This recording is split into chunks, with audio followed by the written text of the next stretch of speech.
Bismillahirrahmanirrahim. Yes, 8th class. Our new topic is about the population of Pakistan. See, in this topic, we will come to know about the exact and total population of Pakistan. The given numbers are very old. The new, you can see, if you can see easily, I have written on the page. This is the current population of our country.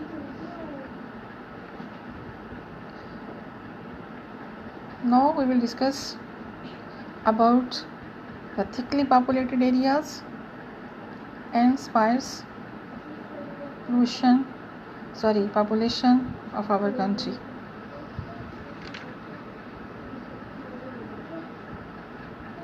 See,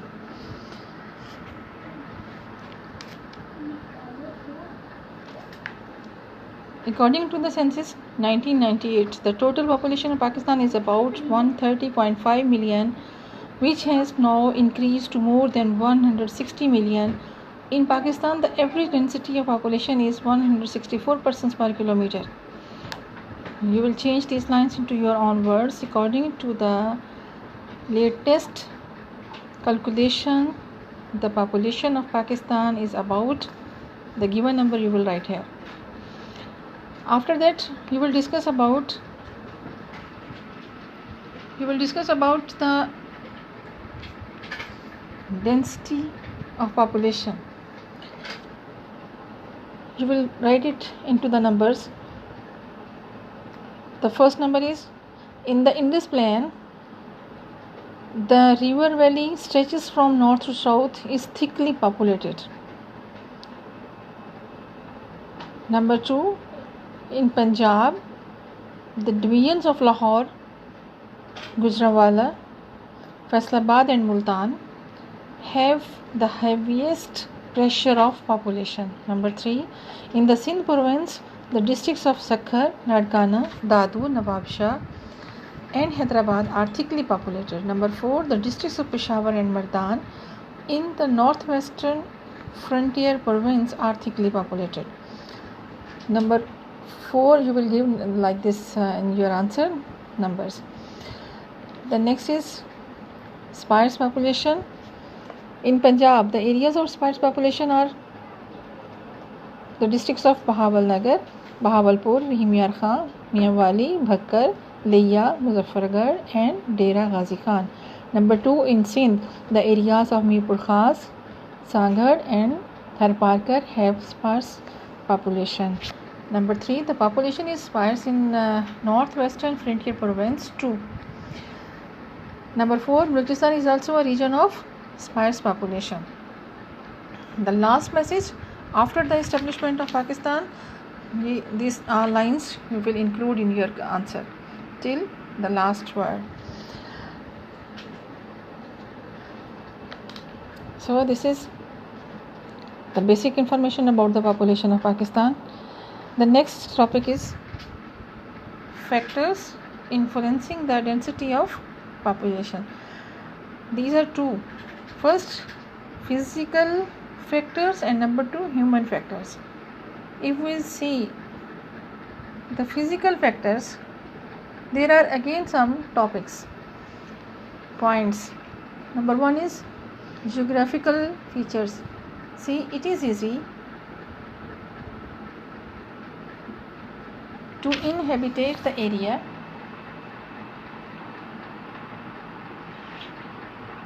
which has been soft, fertile soil. From such a land, the resources of life can be obtained easily through cultivation and horticulture.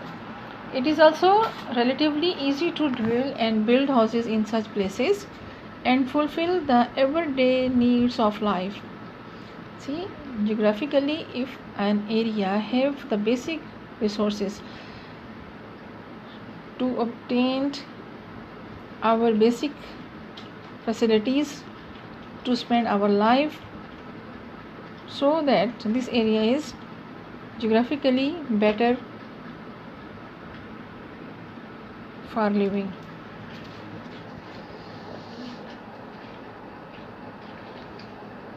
After that, the next topic is climate. Man can live a healthy life in the regions having pleasant climate. He can work hard in such areas. If it rains at proper time, the land yields good produce and there is plenty of food for the dwellers. Yes, climate is one of most important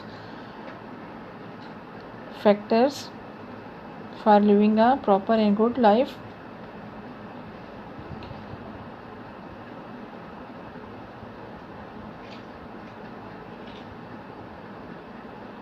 That's why such areas are usually densely populated. If the climate is better, so these areas are densely populated areas. Almost all the ancient big cities are situated on river banks because in the past mostly people have the occupation of agriculture. They belong to agriculture, so that water is very necessary for agriculture.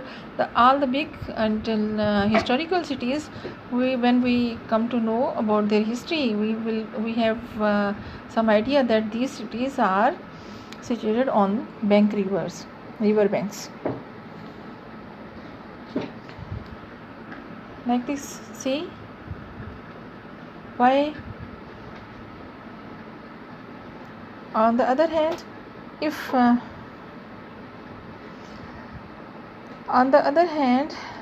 extremely hot, cold areas, tropical forests and deserts are sparsely populated because there cannot be good agricultural facilities and the climate is not better. Number 3 is mineral resources. The regions with the deposits of minerals like coal, iron, ore, mineral oil, natural gas, precious stones are also densely populated. People from other areas throng to the regions which are rich in minerals in order to get jobs. Such areas have also better transportation facilities. Usually factories are established